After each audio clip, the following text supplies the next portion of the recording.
In today's video, I'm going to teach you how to create an estimate in QuickBooks Online. To get started, sign in to your QuickBooks Online account. Once you're logged in, you'll be on your main dashboard where you can access all of your business tools.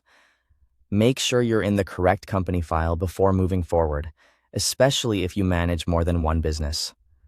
Next, open the Create menu by clicking the plus new button in the left side navigation menu. This is where QuickBooks lets you create different types of transactions, and it's the starting point for building a new estimate.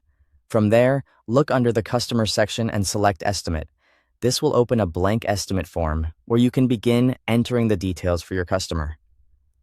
Now choose the customer for the estimate. You can select an existing customer from your list or create a new customer if needed. It's important to attach the estimate to the right customer so your records stay organized and easy to track later. After that, review the estimate date. QuickBooks may fill in today's date automatically, but you can update it if necessary. This helps keep your documents accurate and makes it easier to manage your timeline. If the estimate should only be valid for a certain period, set an expiration date.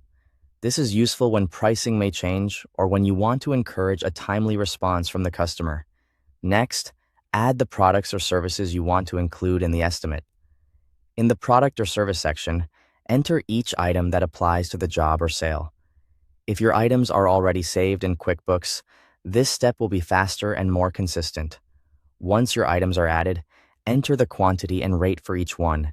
Be sure to check any applicable tax information as well. Taking a moment here to confirm your numbers can help prevent pricing mistakes and avoid confusion for the customer. You can then add customer notes or terms that you want the customer to see. This is a good place to include project details, payment expectations, or any important conditions related to the estimate. Before saving, review the estimate total carefully. Look over the subtotal, taxes, and final amount to make sure everything is correct.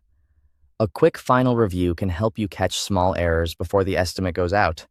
When everything looks good, save the estimate by choosing Save, Save, and Send, or Save and Close, depending on what you want to do next. If you're ready, you can send the estimate directly to the customer by email from QuickBooks. That makes the process fast and keeps everything documented in one place. Thanks for watching.